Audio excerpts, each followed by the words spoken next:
अभी मैं 9 number table में ऑर्डर सर्व कर रही थी कि तभी मैनेजर ने मुझे अपने पास बुला लिया। कहने लगे, आज 1 नंबर का टेबल पहले से ही बुक है, उसमें एक स्पेशल गेस्ट आ रहा है, तुम अच्छे से तैयार हो जाओ। मैं हैरत से मैनेजर की ओर देखने लगी। पिछले 1 साल से काम कर रही हूँ, पर आज तक मैनेजर ने कभी मुझे यूँ गेस्ट के लिए तैयार होने को नहीं कहा था। मैंने कहा, ठीक है सर, मैं अपनी मेकअप दोबारा कर लेती हूँ। मैनेजर ने कहा, आधे घंटे में गेस्ट आने वाले हैं और यह टेबल तुम्हें आज खुद सर्व करनी है। तुम संभाल लोगी ना? मैंने कहा, जी सर, मैं संभाल लूँगी। काम करने का 1 साल का मेरा तजुर्बा है। मैं तरह तरह के कस्टमर यहाँ हैंडल कर चुकी हूँ। मैं इसे रेस्टोरेंट कम बार में एक वेट्रेस का काम करती हूँ। अभी एक स्टूडेंट हूँ, यूनिवर्सिटी में पढ़ती हूँ, यूनिवर्सिटी के हॉस्टल में रहती हूँ। अपना खर्च चलाने के लिए यहाँ काम करना पड़ता है। मेरी पढ़ाई का खर्चा इतना है कि मेरी गरीब माँ मेरी पढ़ाई का खर्चा नहीं उठा सकती। वह गांव में रहती है और मैं पिछले 1 साल से यहाँ उनसे दूर शहर में हूँ। 1 साल में अपनी माँ के पास जाने का मौका भी नहीं मिला, क्योंकि इस काम में बिल्कुल भी छुट्टी नहीं है। शनि रविवार यूनिवर्सिटी बंद रहता है, तो मैं पूरे दिन इस रेस्टोरेंट में रहती हूँ। इसकी खास बात यह है कि शहर से थोड़ा सा बाहर है और जो कस्टमर आते हैं वह काफ़ी अच्छा टिप्स दे जाते हैं। पर बुरी बात यह है कि कई बार कस्टमर शराब के नशे में वेट्रेस को गंदी नज़र से ऊपर से नीचे तक ताड़ते हैं, कभी हाथ भी लगा देते हैं और कस्टमर सर्विस देने वह सब कुछ हमें मुस्कुराकर बर्दाश्त करना पड़ता है। जब ग्रुप में लड़के यहाँ आते हैं तो और भी बुरा हाल होता है। मैं रेस्टोरेंट के वॉशरूम में आ गई, मेकअप करने लगी थी और सोचने लगी थी, ऐसा कौन सा गेस्ट है जिसके लिए बॉस ने मुझे तैयार होने को कह दिया। करीब आधे घंटे बाद मैनेजर ने कहा, वह गेस्ट आ चुके हैं, जल्दी से टेबल नंबर 1 के पास जाओ। मैंने हल्का फुल्का मेकअप किया था, अपने बात ठीक से कर लिए थे और होठों पे थोड़ी डीप कलर की लिपस्टिक लगाई थी। यहाँ की यूनिफॉर्म शर्ट और शॉर्ट स्कर्ट पहनी हुई थी। पैरों में बूट्स थे। मैं काफ़ी लंबी हूँ, काफ़ी कॉन्फिडेंट के साथ उनके टेबल के पास चली गई। प्यार से कस्टमर की तरफ देखते हुए कहा, good evening sir, how can I help you. Table number 1 में 2 गेस्ट आए हुए थे। 2 लड़के थे, उनमें एक लड़का सूट बूट में था। यहाँ तो ज़्यादातर लड़के कैजुअल ड्रेस में ही आते हैं। लाइव म्यूजिक चलती रहती है, लोग डांस करते हैं। चेहरा बहुत शार्प था, काफ़ी हैंडसम लड़का था, देखकर ही लग रहा था कि काफ़ी अमीर होगा, पर मैं उन्हें पहचान न पाई। आज पहली बार ही उन्हें देखा था। उनके साथ जो लड़का वह जीन्स टॉप में था, उसने कहा, राघव क्या लेने वाले हो बताओ। राघव की नज़र तो मुझ पर ही टिक गई थी। मुझे कहा, तुम्हारा नाम। मैंने कहा, मेरा नाम आलिया है। उसने कहा, सूरज तुम मेनू डिसाइड कर लो। कहकर उसने मेनू कार्ड उसकी ओर बढ़ा दिया और मुझे सर से पांव तक देखे जा रहा था। मुझे अनकंफर्टेबल लग रहा था। मैं करीब 5 मिनट से वहाँ पर खड़ी थी। घर उन्होंने अब तक कोई भी ऑर्डर नहीं दिया था। मैंने कहा, सर मेरी हेल्प चाहिए क्या? शायद आपको समझ न आ रहा हो क्या ऑर्डर करें। मेरी बात सुनकर राघव मेरी तरफ देखने लगा और ही मन ही मन मुस्कुराने लगा। न जाने मुझे देखकर वह क्या सोच रहा था। उसका दिमाग पढ़ पाना मेरे बस की बात नहीं थी, पर मुझे अब गुस्सा आने लगा था। इतनी देर से वह लोग मुझे वेट कराए जा रहे थे। थोड़ी देर बाद राघव ने कहा, हमें थोड़ा टाइम लगेगा डिसाइड करने में, आप यहाँ बैठ क्यों नहीं जाती। मैंने कहा, कोई बात नहीं सर, यह मेरा काम है, मैं कस्टमर के सामने कैसे बैठ सकती हूँ, मैं वहीं की एक एम्प्लॉई हूँ। उसके चेहरे पर एक मुस्कुराहट साफ नज़र आ रही थी। मैंने कहा, एक काम करती हूँ सर, आप मेनू डिसाइड कर ले, तब तक मैं दूसरे टेबल पे जा रही हूँ। थोड़े वक्त मैं आपके पास दोबारा लौटती हूँ। मुझे यहाँ खड़ा होना बहुत ही ऑड लग रहा था, इसलिए मैंने उसे ऐसा कह दिया। क्योंकि काफ़ी देर से मैं वहाँ खड़ी थी, बाकी वेटर्स दौड़ दौड़ कर काम कर रही थी और बाकी सारे कस्टमर को संभाल रही थी। पूजा ने तो एक नज़र मुझे देखा भी था और इशारे से शायद मदद भी मांग रही थी। यह कहकर मैं जाने ही लगी कि अचानक राघव ने पीछे से आवाज़ दी, मिस आप हमें यूँ छोड़कर कैसे जा सकती हैं? हमने तो यह सीट पहले से ही रिज़र्व करवा आया हुआ है। उसकी बातों से मुझे गुस्सा आने लगा। मैंने काफ़ी मोटी अंदाज में कहा, सर अपने टेबल बुक कराया है पर वेटर्स नहीं। वेटर का काम तो सारे कस्टमर को सर्व करना है और अभी यहाँ काफ़ी रश है। मैं आपके पास काफ़ी देर से वेट कर रही हूँ। शायद मेरे सामने आपकी डिसाइड करने में दिक्कत हो रही है। कभी कभी ऐसा होता है कि ऐसे कस्टमर को हम थोड़ी प्राइवेसी देते हैं। कहकर मैं राघव की तरफ देखकर मुस्कुराने लगी थी। सीधी बात उसे समझा दिया कि उसकी नौकरानी नहीं हूँ कि जब बाबू का मूड हो तब ऑर्डर करेंगे, तब तक वेटर्स को खड़ा करके उसके जिस्म को निहारे। मेरी बात सुनकर राघव ने अपनी आंखें छोटी कर ली। कहने लगा, अपने मैनेजर को बुलाओ। एक पल के लिए मैं थोड़ी सी घबरा गई। अगर मैनेजर को मेरी शिकायत कर दी तो मेरी जॉब जा सकती है। मैंने कहा, कोई इशू है तो आप मुझे बता सकते हैं सर। राघव ने कहा, नहीं, मुझे तुम्हारे मैनेजर से ही बात करनी है। कहकर वह उठ खड़ा हुआ। काफ़ी कॉन्फिडेंट के साथ वह मैनेजर के पास जा ही रहा था कि मैं पीछे पीछे जाने लगी। राघव का अचानक हाथ पकड़ लिया। मैं काफ़ी घबरा गई थी कि मेरी शिकायत न लगा दे। मैनेजर को मुझसे काफ़ी उम्मीद थी। मेरी शिकायत लगाएंगे तो मेरी नौकरी भी जा सकती है। उसका हाथ पकड़ के मैंने कहा, मिस्टर राघव आप 2 मिनट मेरी बात सुन लें। ऐसा कहकर मैं उसे रेस्ट रूम एरिया में लेकर आ गई थी। मैंने कहा, सर देखो, मैं यूनिवर्सिटी की स्टूडेंट हूँ। यह काम करके अपनी पढ़ाई का खर्चा चलाती हूँ। अगर आपने मेरी शिकायत की तो मेरी नौकरी खतरे में पड़ जाएगी। प्लीज़ आप मैनेजर से कुछ ना कहें। ऐसा कहकर मैं उसकी तरफ एक उम्मीद भरी निगाहों से देखने लगी थी। उसके चेहरे पर एक मुस्कुराहट आ गई। कहने लगा, तुम बहुत क्यूट हो। फिर मुस्कुराता हुआ जाने लगा। डर के मारे मेरी हालत बहुत ख़राब थी। वह सीधे जाकर अपनी सीट पर बैठ गया। अपने दोस्त के साथ न जाने क्या बातें कर रहा था। मैं घबराई हुई थी। उसके टेबल पर आकर खड़ी हो गई। राघव के फ्रेंड सूरज ने मुझे कुछ ड्रिंक्स मंगवाया। अब मैं राहत की सांस ली। बाहर जाकर उनके लिए एक पसंदीदा ड्रिंक्स का इंतज़ाम करवाने लगी थी। थोड़ी देर बाद उसे लेकर उनके पास आ गई। उसने मुझे कुछ स्नैक्स लाने को कहा दिया। मैं स्नैक्स लाकर जैसे ही उनकी टेबल के सामने खड़ी हुई, उन दोनों की आपसी बात मेरे कानों में आ गई। सूरज राघव से कह रहा था, अगर तुम्हें मोनिका पसंद नहीं है तो शादी के लिए ना क्यों नहीं कर दे। तुम इतने पावरफुल हो, अपनी मर्जी के खिलाफ तुम्हें किसी अमीर लड़की से शादी करने की क्या ज़रूरत है। मेरी बात मानो या रिश्ता ठुकरा दो, अपनी एंगेजमेंट तोड़ दो। इतना सुन लिया था। मैंने कहा, एक्सक्यूज़ मी सर। वह दोनों मेरी ओर देखने लगे थे। मैंने मुस्कुराते हुए उनका स्नैक्स शेयर किया था।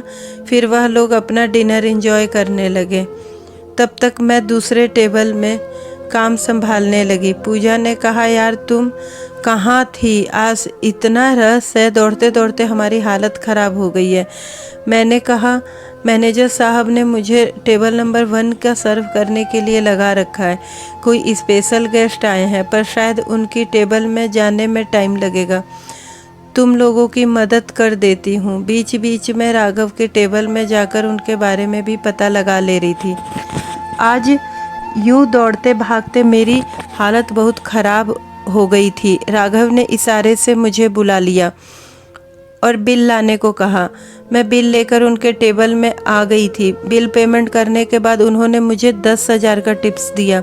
यह देखकर मुझे बहुत ही झटका लगा। 100-500 टिप्स तो हम हर टेबल पे मिल जाता था, पर आज तक इतना ज़्यादा टिप्स मुझे अभी नहीं मिला था। राघव कहने लगा, तुमने काफ़ी अच्छा सर्व किया, थैंक यू मिस आलिया। मैंने कहा thank you so much sir. ऐसा कहकर मैं वापस किचन में आ गई थी। बचा हुआ काम ख़त्म कर रही थी। रात के 2 बज चुके थे। शाम 6 बजे से लेकर रात 2 बजे तक मेरी ड्यूटी रहती थी। कभी कभी काम ख़त्म करते करते 2 से 3 बज जाते थे। 2 बजे के बाद मैं बाहर निकल आई। मैं सोचने लगी घर कैसे जाऊंगी। यहाँ से मेरी घर करीब 2 किलोमीटर दूरी है। इतनी रात जाने में मुझे दिक्कत होती है। इतनी रात को मुझे पैदल चलकर जाना था। मैं चलने लगी थी, अचानक पीछे से एक कार आकर रुक गई। कार देखकर तो मैं बेहद घबरा गई थी। कई बार कोई पागल कस्टमर नशे की हालत में वेट्रेस के पीछे पड़ जाते हैं। डर के मारे मैं पीछे मुड़ी तो मेरे सामने राघव खड़े थे। मुझसे कहने लगे, मिस आलिया आप घर कैसे जाएंगी? मैंने कहा, सर मेरा घर यहाँ से 2 किलोमीटर दूरी पर है। रोज़ इसी टाइम मेरी शिफ्ट पूरी होती है। जाने का इंतज़ाम नहीं रहता है तो मैं पैदल ही जाती हूँ। वह मेरी तरफ बड़ी हैरत से देखने लगा। कहने लगा, मेरी कार में आकर बैठ जाओ, मैं तुम्हें घर ड्रॉप कर दूंगा। मैं उसके साथ चुपचाप बैठ गई। मुझे उस पर न जाने क्यों भरोसा था। इतना रईस आदमी मुझे जैसे गरीब लड़की पर बुरी नज़र नहीं रखने वाला। यूनिवर्सिटी के गेट के बाहर आकर वह रुक गया। कहने लगा, तुम इसी यूनिवर्सिटी के हॉस्टल में रहती हो ना? मैं उसको देखकर मुस्कुरा रही थी। Thank you so much sir, the lift and for your tips. Good night. Raghav मुझे देखकर मुस्कुरा रहा था और मैं फिर कार से उतरकर अपने हॉस्टल की तरफ चली गई। एक बार पीछे पलटकर देखी तो राघव वहीं खड़ा खड़ा मुझे अंदर जाता हुआ देख रहा था। आज मैं थक कर चूर हो गई थी, पर न जाने क्यों मुझे राघव का ही ख्याल आ रहा था। उसके बारे में मैं सोच कर मुस्कुराने लगी थी। 10,000 से मेरी काफ़ी मदद हो जाएगी। मैं होटल मैनेजमेंट लेकर ही पढ़ रही हूँ। बहुत मुश्किल से अपने खर्च निकाल पाती हूँ। सैलरी काफ़ी नहीं पड़ती। टिप्स के पैसों से मेरी खर्चा चलता है। न जाने कब मुझे नींद आ गई और मैं सुनहरे सपनों में खो गई। सुबह उठकर अपनी क्लास के लिए आ गई थी, पर न जाने क्यों दिल में राघव का ख्याल आ रहा था। क्रेडिट कार्ड मैंने उसका पूरा नाम देख लिया था, राघव सिंघानिया। जब इंटरनेट में उसका नाम सर्च किया तो पता चला काफ़ी बड़े रेस्टोरेंट चेन का मालिक है। उनके होटल एंड रेस्टोरेंट पूरे देश में फैले हुए हैं। फिर आखिर अपने रेस्टोरेंट में ना जाकर हमारे यह बार में क्यों आया? तभी नज़र आया कि उसकी एंगेजमेंट मोनिका नाम की एक लड़की से हो गई है। उन लोगों को वह नाम कहते हुए सुना था। दोनों की काफ़ी सारी तस्वीरें इंटरनेट पर थी। मोनिका भी काफ़ी रईस लग रही थी। मैं अपने दिमाग से राघव की बात भूल जाना चाहती थी। मुझे जैसे लड़की को वह क्यों पसंद करेगा? वह तो मेहनत कर के मैं आज इस पोजीशन में पहुंची हूँ कि अपनी पढ़ाई कर रही हूँ, वरना मैं एक किसान की बेटी हूँ। गांव में सिर्फ अकेली मेरी माँ ही रहती है जो खेती बाड़ी करती है। माँ की याद आते ही मन खट्टा होने लगा था। क्लास पूरी हुई कि दौड़ती हुई फिर मैं अपने रेस्टोरेंट में काम करने आ गई थी। पहुंचने में 5 मिनट लेट हो गई थी। मैनेजर ने मुझे अपने पास बुला लिया। कहने लगा, आलिया तुम आज भी लेट हो। तुमसे कितनी बार कहा है कि टाइम से यहाँ आ जाया करो ताकि कस्टमर आने से पहले सब तैयार हो सके। मैंने कहा, सॉरी सर, कॉलेज ख़त्म होते ही मैं यहाँ दौड़ती हुई आई हूँ। आपको तो पता है मैं स्टूडेंट हूँ। वो कहने लगे, देखो यह प्रोफेशनल जगह है, रोज़ रोज़ तुम्हारा यह बहाना नहीं चलेगा। मैं ऐसी लड़की को काम पर नहीं रख सकता। तुम कहीं और जाकर काम ढूंढ लो। मैनेजर की बात सुनकर मुझे बड़ा झटका लगा था। 1 साल से मैं यहाँ काम करती हूँ और एक झटके में उन्होंने मुझे काम से निकाल दिया। मैंने कहा, सर मैं 5 मिनट ही लेट हूँ, लेकिन हर रोज़ छुट्टी का टाइम 2 बजे के बाद तक रुकती हूँ। आप जानते हैं कि रोज़ निकलते निकलते 2 से 3 बज जाते हैं। मैं एक्स्ट्रा आवर्स काम करके तो देती हूँ, फिर आप मुझे काम से क्यों निकाल रहे हैं? यह काम मेरा बहुत बड़ा सहारा है। यह चला जाएगा तो मैं अपनी पढ़ाई का खर्च कैसे पूरा करूँगी? मैनेजर ने कहा, तुम्हारा जो एटीट्यूड है तुम्हें कहीं भी काम नहीं मिलेगा। यह सुनकर मेरी आंखों में आंसू आ गए थे। मैं होटल मैनेजमेंट लेकर ही पढ़ रही हूँ। यह काम मैं अपने एक्सपीरियंस में दिखा सकती हूँ। अभी 1 साल की पढ़ाई रह गई है। मैं क्या करूँगी? मेरे कुछ भी समझ में नहीं आ रहा था। रोती रोती पैदल मैं घर जाने लगी। अचानक मुझे एहसास हुआ कि कोई मेरा पीछा कर रहा है। जब पीछे मुड़कर देखी तो वहाँ कोई भी नज़र नहीं आया। मैं चलने लगी थी, लेकिन बार बार मुझे एहसास हो रहा था कि मुझ पर कोई नज़र बनाए है। मैंने सोचा शायद आज मेरे साथ इतना बुरा हुआ, इसी वजह से ऐसा महसूस कर रही हूँ। रास्ते में पूजा का फ़ोन भी आ गया। मैं फ़ोन पर रोने लगी थी। कहने लगी थी, मैंने इस रेस्टोरेंट में 1 साल दिया और एक झटके में उन्होंने मुझे काम से निकाल दिया। उसने कहा, बात मुझे कुछ और ही लगती है।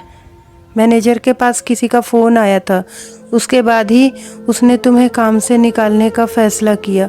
उसकी बात सुनकर मुझे एक झटका लगा। मैंने सोचा कि आखिर कौन हो सकता है जिसने मेरी शिकायत मैनेजर से लगाई। अभी कुछ दिन पहले कुछ लड़के शराब के नशे में मेरे साथ बदतमीजी की थी। मैंने उन लोगों को डांट दिया था।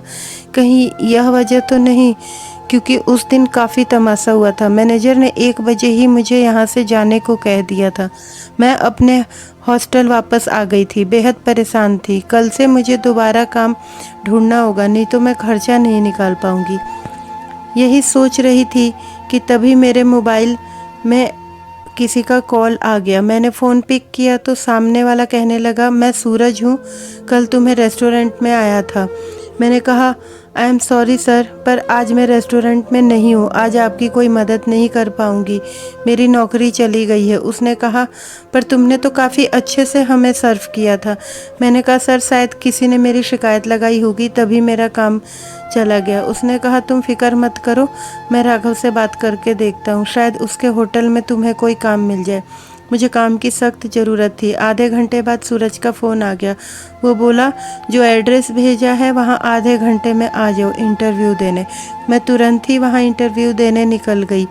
सोचने लगी, आखिर सूरज को मेरा कॉन्टैक्ट नंबर कहाँ से मिला? मैंने तो अपना नंबर कहीं नहीं दिया था। आधे घंटे में इंटरव्यू का भी अरेंजमेंट कर दिया। मुझे बहुत ही अजीब सा लगा, पर पता नहीं आगे मेरा क्या इंतज़ार कर रहा है। जैसे ही यूनिवर्सिटी गेट से बाहर निकली, मुझे दूसरा झटका लगा, क्योंकि गेट के सामने राघव खड़ा था।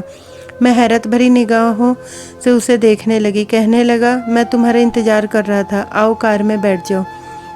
मैंने कहा, मुझे इस एड्रेस पर जाना है इंटरव्यू देने। वो मुस्कुराने लगा, कहने लगा, यह मेरी ही कंपनी है। उसके साथ न जाने क्यों मुझे आज अजीब सा फील हो रहा था। राघव मन ही मन मुस्कुराने लगा। अचानक मुझसे कहा, मुझे माफ़ कर देना, तुम्हारी यह जॉब मेरी वजह से गई है। उसकी बात सुनकर मैं बिल्कुल शॉक्ड हो गई। मैंने कहा, तुमने मेरी शिकायत लगाई?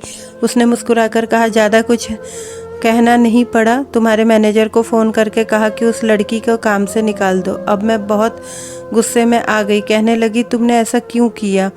कल तुम्हें अच्छे से सर्व किया था मैंने। कुछ शिकायत थी तो मुझे कह सकते थे ना। ऐसे ही मेरा मूड ख़राब था। राघव की बातों से और मूड ख़राब हो गया।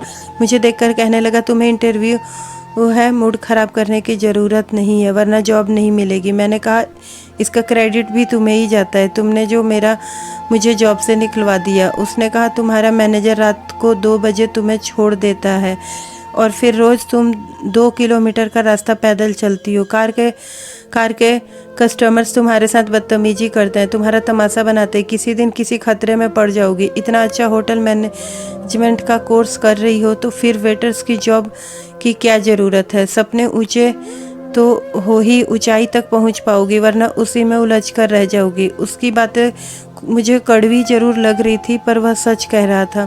तो मैं शांत हो गई, गहरी सांस लेने लगी। राघव खुद ही मेरी इंटरव्यू ली थी और मुझे रिसेप्शन में जॉब दिला दी। कहने लगा, तुम्हारी डिग्री पूरी होते ही मैं चाहता हूँ कि तुम मैनेजर का पोस्ट संभाल सको। वह मेरी तरफ देखकर फिर मुस्कुरा रहा था। कहने लगा, तुम्हें और हॉस्टल में रहने की ज़रूरत नहीं है। यहाँ मेरे स्टाफ के रहने का इंतज़ाम रहता है। तुम्हारे लिए एक कार की व्यवस्था कर दूंगा। रोज़ सुबह क्लास चली जाना और उसी कार से वापस आकर अपनी ड्यूटी संभाल लेना। मैं उसकी तरफ देखकर कहने लगी, थैंक यू सर। उसने कहा, मुझे तुम राघव करके पुकार सकती हो। कहकर मेरा हाथ मिलाने के लिए अपना हाथ आगे बढ़ाया। मैंने उसके हाथ को छुआ। हम दोनों ने हल्के से हैंडशेक किया। होटल के मैनेजर ने मुझे मेरा काम दिखा दिया। आज पहला दिन मैं रिसेप्शन में बैठी थी। मेरा शिफ्ट ख़त्म होने के बाद अपने कमरे में आ गई। मैंने सोचा, आज एक पल में मेरी ज़िंदगी कहाँ से कहाँ आ गई। मेरी सैलरी भी काफ़ी बढ़ चुकी थी। राघव ने पूछा, तुम्हारी सैलरी कितनी है? मैंने कहा, मेरी सैलरी के साथ साथ ऊपर की कमाई भी है। महीने के 30,000 कमा लेती हूँ। वो मुझे देखकर मुस्कुराने लगा। कहने लगा, तुम्हें 50,000 यहाँ सैलरी दूंगा, चलेगा ना? उसकी बात सुनकर मेरी आंखें फटी की फटी रह गई। यहाँ मुझे कस्टमर के गंदे नज़र भी नहीं सहना था। बैठकर काम था, खाली समय अपनी पढ़ाई भी कर सकती थी। यही सोचते सोचते मैं सो गई। ऐसे ही 2-3 दिन काफ़ी अच्छे से मेरा काम चला। मैं काम समझने लगी थी। मुझे काफ़ी खुशी मिल रही थी। एक दिन रात को मैं सोने गई, तभी अचानक राघव का कॉल आ गया। कहने लगा, मेरी प्रेसिडेंसी सूट में आ जाओ अभी के अभी। मैंने कहा, सर मेरी शिफ्ट ख़त्म हो गई है, मैं सोने जा रही हूँ। उसने कहा, जो कहा है करो, तुम्हारा बॉस हूँ। राघव पर आज मुझे गुस्सा आया। यहाँ रुकने का यही नुकसान था कि जब मर्जी होता था मुझे अपने पास बुला लेता था। मेरी कल क्लास है, मुझे बिल्कुल भी जाने का मन नहीं था।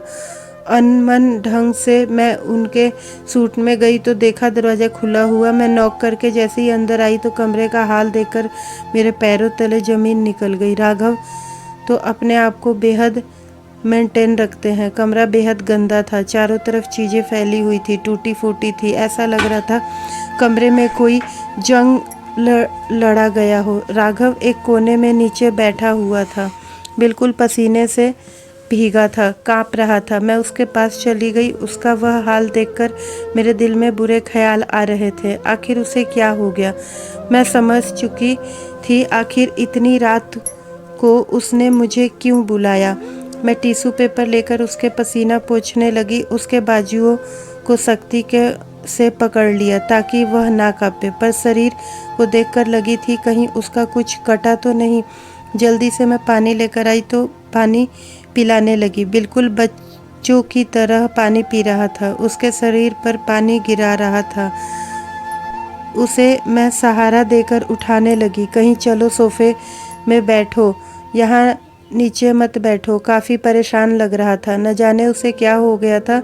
किसी तरीके से सहारा देकर मैंने उसे सोफे में बैठा दिया। मैंने कहा, राघव मैं डॉक्टर बुलाऊं क्या? उसने कहा, नहीं, बस तुम मेरे साथ रहो आलिया। उसने मेरा हाथ कसकर पकड़ लिया था। मेरा हाथ दुखने लगा था, पर मैंने कुछ नहीं कहा। शायद वह मुझसे सहारा चाहता था।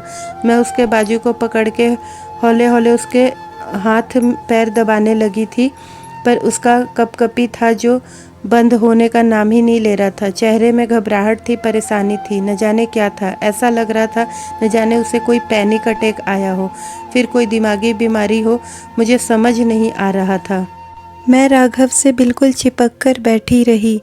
मुझे बेहद नींद आ रही थी और मैं कोशिश कर रही थी कि सो ना जाऊं, पर न जाने कब मैं राघव के कंधे में सर रखकर सो गई थी। राघव के बदन की खुशबू से न जाने मुझ पर क्या नशा छाया था कि मैं नींद की आगोश में चली गई। अचानक उसकी चीख से मेरी नींद खुली तो मैंने अपने आप को सोफे में लेटा हुआ पाया। मेरे सिरहाने में एक नरम तकिया शायद राघव ने रख दिया था। मैंने देखा राघव बेड के पास खड़े खड़े परेशान हो रहा था, न जाने क्या कर रहा था। उसे उस हाल में देखकर दौड़ते हुए उसके पास चली गई और पीछे से उसे पकड़कर उससे बिल्कुल चिपक गई थी। हम दोनों के बीच में 1 इंच का भी गैप नहीं था। मैं बस उसे शांत करना चाहती थी। उसका शरीर कांप रहा था। अचानक राघव मेरी ओर मुड़ा, मेरे गालों पे अपना हाथ रख दिए। कहा, आलिया आज प्लीज़ मेरे साथ ही रुक जाओ, मुझे तुम्हारी ज़रूरत है। वह मुझे अपनी बाहों में भर लिया था और फिर भी परेशान था। मैं भी उसके उसको कस के पकड़ लिया और उसके सर को सहलाने लगी थी। अभी वह काँप रहा था। मैंने कहा, राघव सोने की कोशिश करो, चलो मैं तुम्हारा सिर दबा देती हूँ। मैं उसे बिस्तर पर ले गई। जूता पहने हुए ही बिस्तर पर चढ़ गया। उसे तो मानो किसी भी चीज़ का होश नहीं था। अब भी सूट बूट में ही था। मैंने कहा, अपनी सूट उतार दो। मैंने उसके सूट और जूते उतार दिए और शर्ट के बटन खोलने लगी थी कि तभी उसका खुला सीना मेरे सामने आ गया। मैंने अपने हाथ उसके सीने में रख दिए थे। सहलाने लगी थी। उसकी बेहद करीब चली गई। राघव को पता नहीं क्या हुआ। उसने मुझे कसकर अपने करीब खींच लिया और मेरे होठों को चूमने लगा था। उस रात को मेरे साथ मदहोश होने लगा था। कोई हद पार नहीं की थी, क्योंकि वह पहले से ही तकलीफ़ में था। शायद मुझे इसलिए प्यार कर रहा था। अपने अंदर के किसी शैतान से लड़ रहा था। मुझे समझ नहीं आया आखिर हुआ क्या। कब मैं फिर से सो गई मुझे पता नहीं चला। जब सुबह उठी तो कमरे का हालत देखकर शॉक्ड हो गई। उसका कमरा बिल्कुल टिप टॉप था। ऐसा लग ही नहीं रहा था कि रात को यहाँ ऐसी हलचल हुई है। मैं जल्दी उठ गई। मुझे यूनिवर्सिटी जाना था। मैं अपने कमरे में आ गई। तभी होटल के मैनेजर का फ़ोन आ गया। कहने लगा, आज रिसेप्शन तुम संभाल लो। मैंने कहा, मुझे यूनिवर्सिटी जाना है। उसने कहा, आज छुट्टी ले लो। जो लड़की रिसेप्शन में थी वो बहुत बीमार है। दिन के वक्त रिसेप्शन खाली नहीं रह सकते। प्लीज़ आज के लिए तुम एडजस्ट कर लो। मैं तैयार होकर नीचे रिसेप्शन में आ गई थी। तभी मेरी नज़र राघव पर पड़ी, जो अपने स्टाफ को गुड मॉर्निंग कह रहा था। मुझसे नज़रें नहीं मिला रहा था। मुझे इग्नोर कर के वह अपनी कैबिन में चला गया। मैंने पेंट्री में कॉल करके राघव के लिए कॉफ़ी मंगवा दी थी। थोड़ी देर बाद इंटरकॉम बजा। राघव ने मुझे अपने पास बुला लिया। उसके पास जाकर खड़ी हो गई। कहीं गुड मॉर्निंग सर। उसने कहा, आलिया बैठो, मुझे तुमसे बात करनी है। कल रात न जाने मुझे क्या हो गया था। मुझे कभी कभी ऐसा होता है, मुझे भ्रम हो जाता है, मुझे शैतान नज़र आने लगता है और मैं यूं ही कांपने लगता हूँ। कल तुमने मेरी बहुत मदद की। मुझे लगता है कि तुम मुझे संभाल लोगी, इसलिए मैं तुम्हें आज से नई जॉब देने जा रहा हूँ। आज तुम्हारी आखिरी रिसेप्शन की जॉब है, उसके बाद तुम दूसरा जॉब करोगी। मैं बड़ी ही हैरत के साथ राघव की तरफ देखने लगी। कहने लगी, कौन सा जॉब? उसने मुस्कुराकर कहा, मेरी पत्नी का जॉब। इस होटल चैन के मालकिन की जॉब। अब सब कुछ तुम मेरे साथ चलाओगी, मेरी जीवन संगिनी बनकर। ऐसा कहकर न जाने अपने ड्रॉअर में क्या निकालने लगा। ढूंढते हुए उसने मेरे सामने एक बॉक्स रख दिया। खोला तो उसके अंदर एक रिंग थी। वह एक हीरे की महंगी अंगूठी थी। उसने मुझे पहना दी। कहने लगा, आलिया, तुमसे प्यार करता हूँ। पहली नज़र में ही तुम्हें चाहने लगा था। मुझे लगा था तुम ऐसी लड़की हो जो मुझे संभाल लोगी, क्योंकि तुम्हारे साथ मुझे खुशी मिलती है। तुम्हारे साथ मैं मुस्कुराता हूँ। प्लीज़ मुझे ना मत कहना। मैं उसकी तरफ देखने लगी। मेरे अंदर भी उसके लिए प्यार था, इसलिए मैंने उसे मना नहीं किया। मुझे अपने दिल की मुराद पूरी होती नज़र आ रही थी। मैंने कहा, राघव, मैं तुमसे बेहद मोहब्बत करती हूँ। तुम्हारे दिल में क्या है मुझे नहीं मालूम था, इसलिए कभी पहल नहीं की। वह मुस्कुराकर कहने लगा, मिसेस आलिया राघव सिंघानिया, अपनी नई जिंदगी के लिए तैयार हो जाएं। मैंने एक कातिलाना मुस्कान बिखेर दी। तो दोस्तों, आपको ये कहानी कैसी लगी? कमेंट और लाइक करके बताएं, शेयर करें। अगर चैनल पे नए हैं तो चैनल को सब्सक्राइब कर लें। तो मिलते हैं एक नई कहानी के साथ। धन्यवाद।